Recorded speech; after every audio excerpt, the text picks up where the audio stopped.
Good morning and welcome to the Core Connection. I'm Mira Rubin here with you on Enlightened World Network. And today's topic is befriending the body. So often we have an oppositional relationship to our body, seeing it as something other. And what we're going to talk about today is what difference it can make to create a deeper connection with our bodies as an expression of ourselves in order to come to a new experience of wholeness. And we get to tap into the wisdom of the body and maybe get a new perspective. So before we get started though, let's take a minute or two to get present. Let's take a deep breath in through your nose and hold it. And imagine clean, crisp oxygen flooding your lungs, flowing into your bloodstream, nourishing all your cells, all your organs, bringing vital life energy to your body and your being. And as you exhale any tension, stress, negativity, fatigue. And now let's take another deep breath in through your nose and hold it. This time, imagine brilliant, bright light lighting you up from the inside out, electrifying, illuminating, energizing all your cells, all your electrons and your molecules, lighting you up from the inside out. And as you exhale any remaining tension, stress, negativity, fatigue.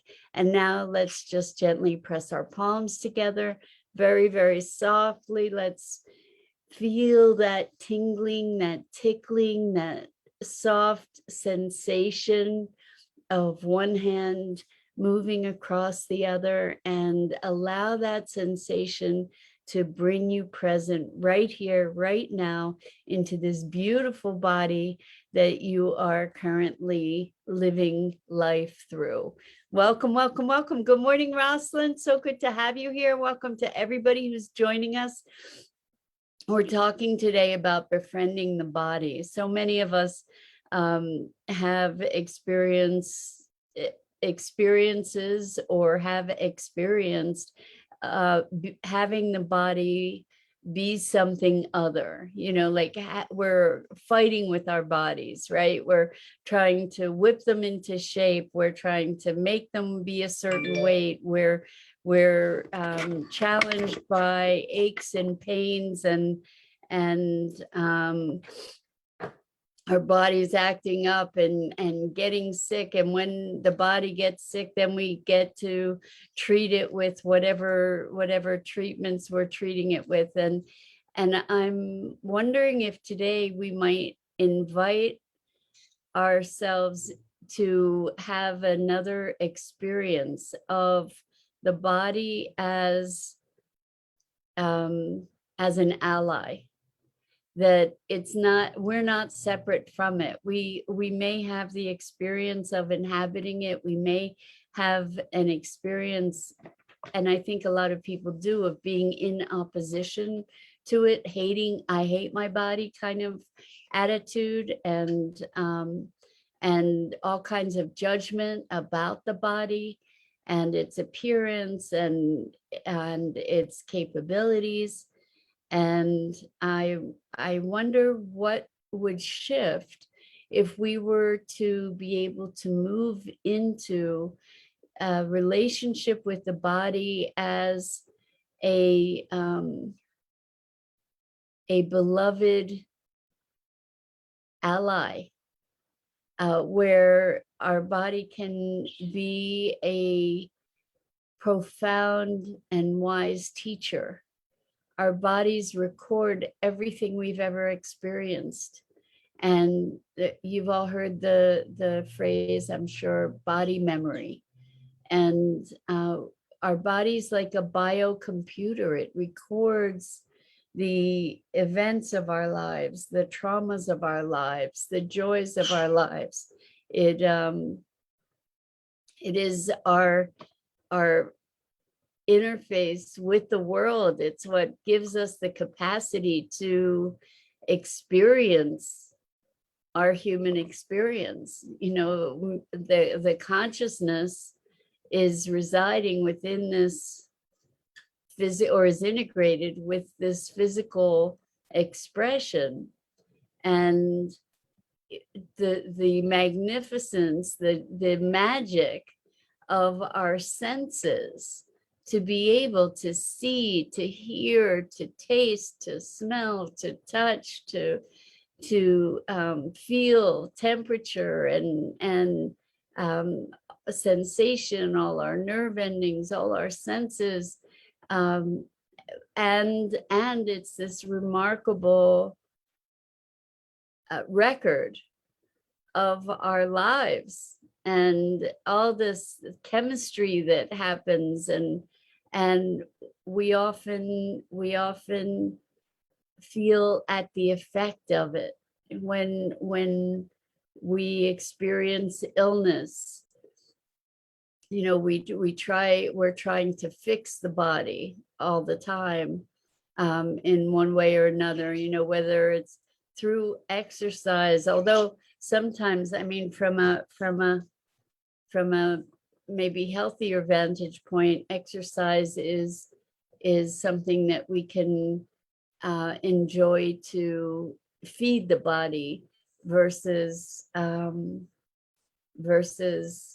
to try and muscle it into a certain form because we're not liking it. You know, I guess exercise can be viewed from, as with anything else, multiple vantage points, right? We could be really enjoying the physicalness of it and connecting with the way that physicalness is relating in our body, the way our body is interacting with that, the way our body is enjoying that. Like the body does kind of have a life of its own, um, and we get to find a new relationship. I think that there aren't that many people that have a really healthy relationship to their bodies.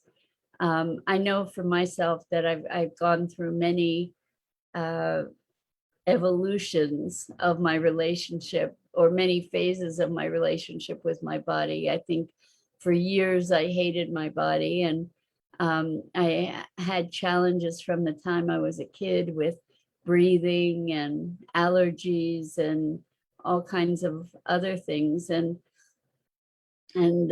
have had a history of autoimmune kinds of conditions, and so I felt at odds with my body for most of my life, I think.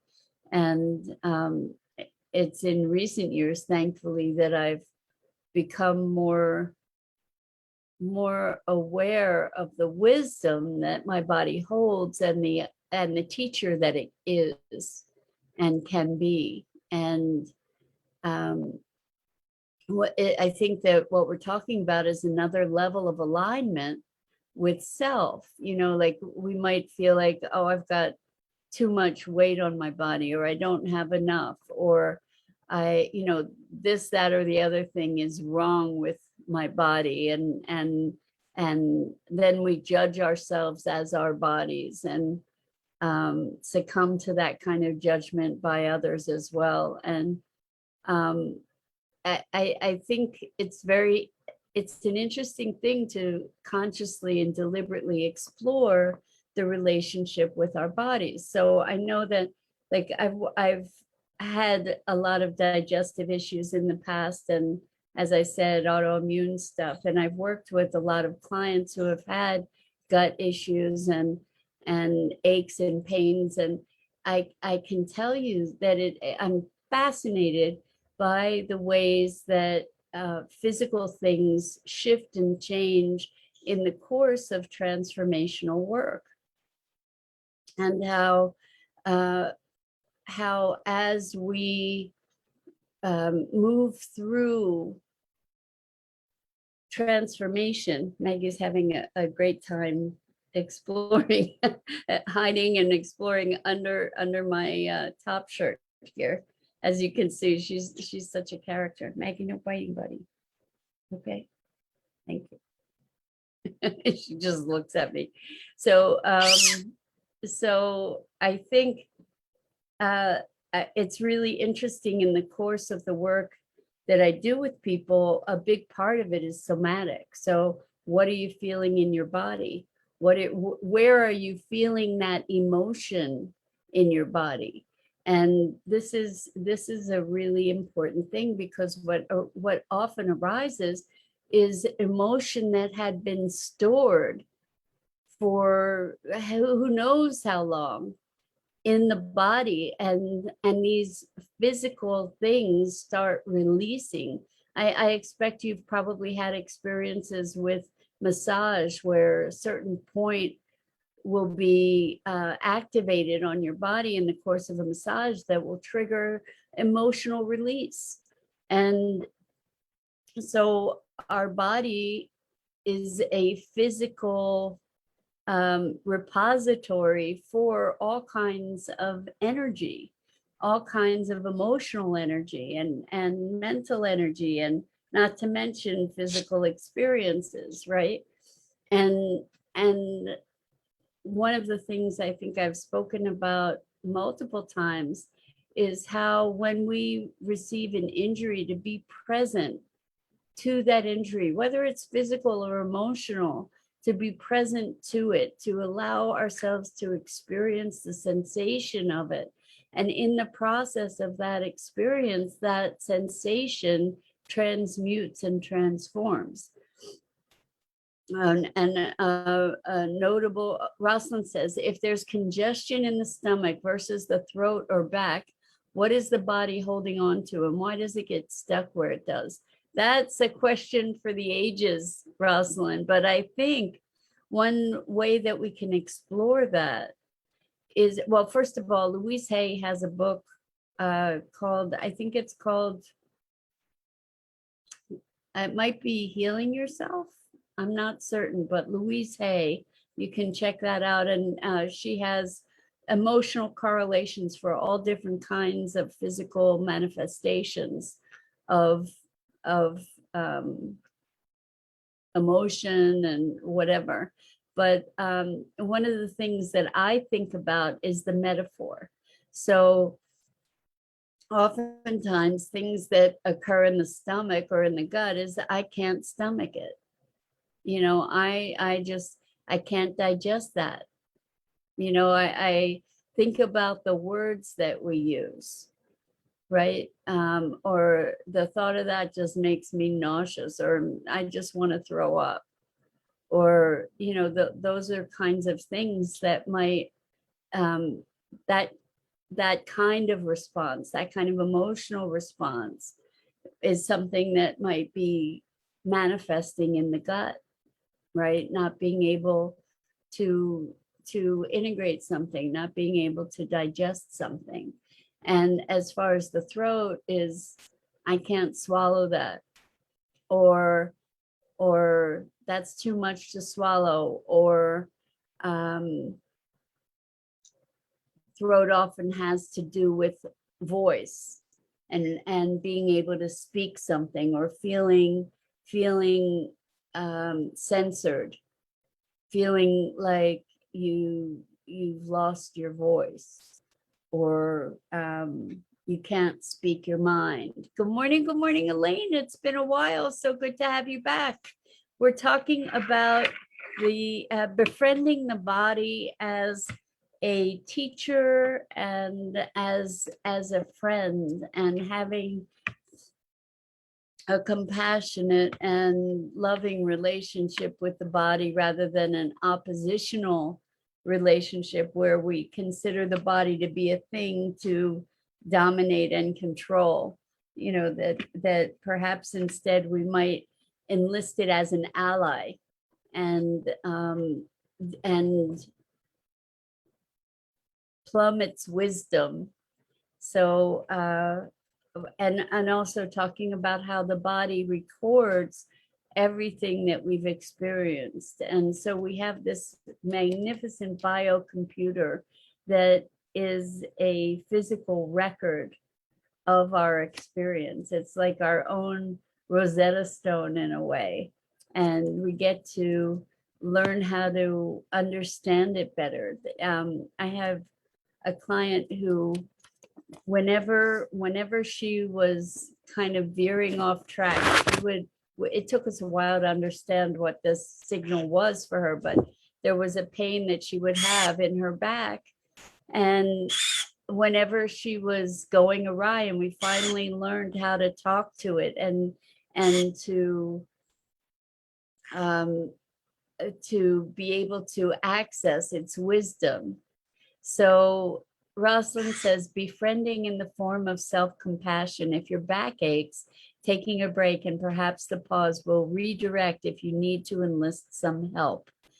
Exactly. That's so this is the thing, is if your back hurts, there's a message that it is trying to convey to you. It may be that you need more support. That's the obvious thing. And it may be that you can be the person supporting you. Like maybe the message from your back is that that you need to, it could be that you need to back up. I mean, it could be that you get to have your back, or it may be that you're feeling unsupported and you get to explore ways in which you could support yourself better or elicit support from others. It may be an alert to you to say you're treading into a territory that is not going to support you. You get to calibrate by listening. So if your back hurts, the first thing is that it is an alert to you to pay attention and listen. So Elaine says, for me, the body is an information communication system. Exactly. And the more we connect back to our body, the more we can remember how the body communicates with us to heal and to expand our awareness and what it means to be truly in a body and live in the now. Beautifully said, Elaine. Exactly. That the body, our sensations are giving us messages, just like when we put our hand over the stove, a lit burner, for instance, or a hot burner, then we're getting a message that, you know, maybe we don't want to be putting our hand on top of the stove when it's lit, right? You know, there's going to be heat before you get to the point of getting burned, right? You're getting a message, the sensations that we receive. So if we can imagine that all of our sensations are a way of the body speaking with us, then we can start to look for our own Rosetta Stone, our own way to decipher these messages. Good morning, Dennis. So good to have you here with us. So what kinds of ways are you aware that your body speaks to you? I can, and actually, I just became aware that I need to be paying a little bit more attention, like something's going on for me that I need to pay more attention to, because I've fallen a couple times lately, and each time I fell, my ankle twisted. And that was what precipitated the fall. And realizing that, it just reminded me of another time that I fell when my ankle twisted, and it was really bad. I fell into a street, actually, and some people stopped and picked me up and offered to take me to the hospital, and I was on a walk. And actually, the time that I fell, one of the times that I fell recently, I was on a walk as well. Anyway, so the time that the people picked me up out of the street, that's crazy.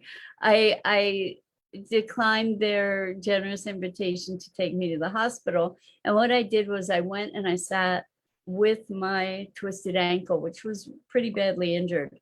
And I sat, it must have been anywhere from a half hour to an hour, probably a half hour to 45 minutes. sitting really, really, really being present to the sensation in my ankle. And at one point, it got even worse. It got excruciating. But in the process of being present to that, what arose for me is some deep sadness around my dad and who had passed, and this really deep emotion and insight into some of the dynamics of our relationship. And then as I said, the pain became even more excruciating, and then it released. That's been my experience in terms of the intensity of the sensation increasing before it releases. That's been something that is kind of a consistent observation. Anyway, the body had a lot to teach me. I used to twist my ankle a lot as a kid. And so here was a message, and I realized I haven't paid attention to what that message might be currently, given that I've fallen twice in the past couple of weeks. I go through phases where I fall. It's bizarre. Anyway, it's a way to get my attention, and yet it didn't get my attention until this moment for me to be looking at what's up with that. Anyway, the body will talk to us and say, hey, pay attention. Good morning, Lisa. Welcome. So good to have you here with us. We're talking about befriending the body rather than,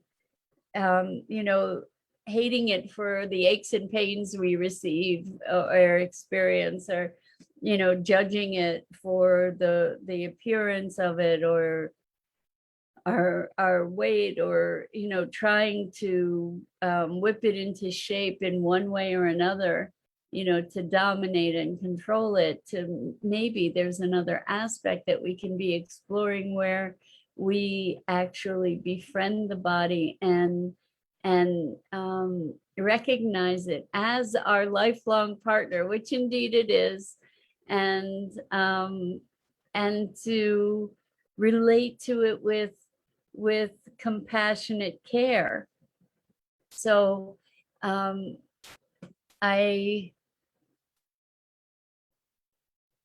know we've spoken before about life as metaphor, and our body is one of the best places to be able to witness that, to be able to witness, oh, I have a pain in the neck, right? Or that person, I'm feeling a pain in the neck, and I happen to be thinking of so and so. Okay, so what is it about this dynamic that creates a pain in the neck, for example?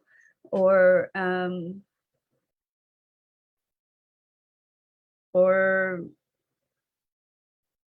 any my head feels foggy, so what is it that I'm confused about?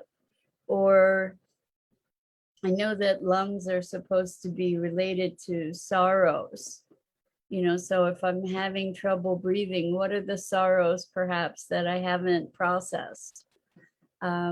I'm wondering what kinds of signals you get from your body that that you've been able to decipher. There's a language happening, there's communication happening. So Lisa says, I have many health issues and I let it take over my life for 20 years. It's only in the last year that I've been able to get past that. Congratulations, Lisa. That is huge. Now, instead of thinking what hurts, I celebrate what feels good, even if it's only my big toe. I'm grateful. Lisa, power to you, girlfriend. That's really one of the keys, is instead of seeing like the half empty, we get to look at the half full. Or even if it's like only 1/10 full, we get to notice that it's 1/10 full, right? Even if it's just your big toe. I get you. Having had lots of physical challenges myself.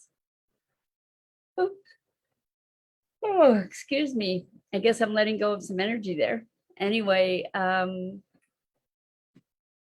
I think when we get to embrace our body as a compassionate friend, or compassionately as a friend rather than a foe, then we can see, like we look at all kinds of things that we get to transform and grow beyond or into or through. And our body is also an expression of that. Our body, I think a lot of us that have had health challenges, ongoing kinds of circumstances, our bodies are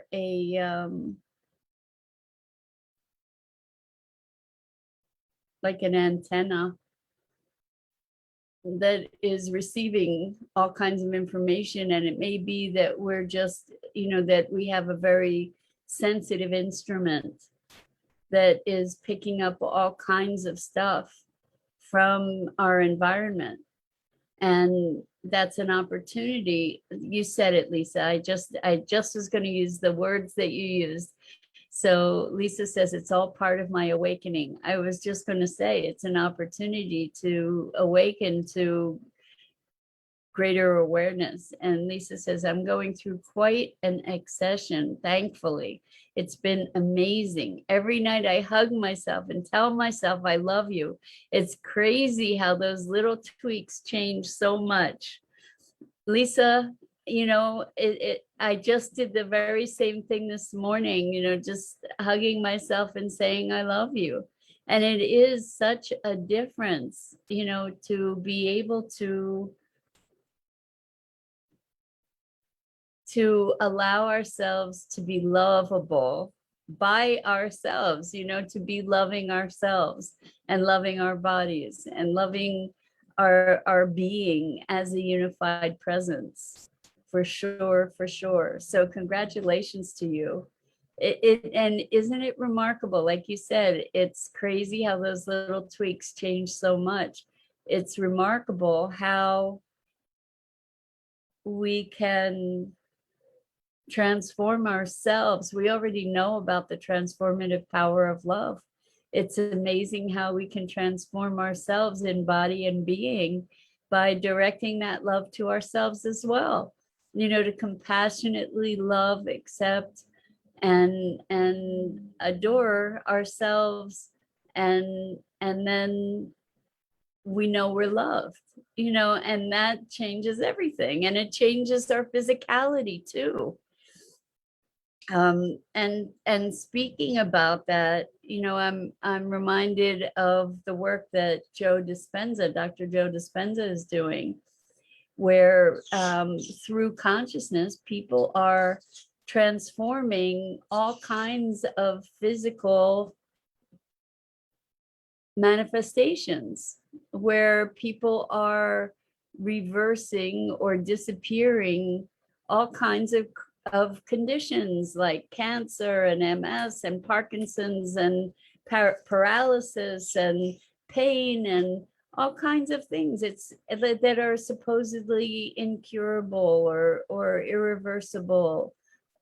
It's remarkable. So there is a level of interplay between consciousness and physicality that is way beyond what we currently accept as popular, as commonly understood knowledge, right? We have recognized that there are these anomalies, but these anomalies are happening more and more as our consciousness shifts more and more. And I believe that a big part of how that those physical manifestations shift is through a full presence of love and acceptance and transcendence of maybe the identities of illness as well, the identities of physical struggle.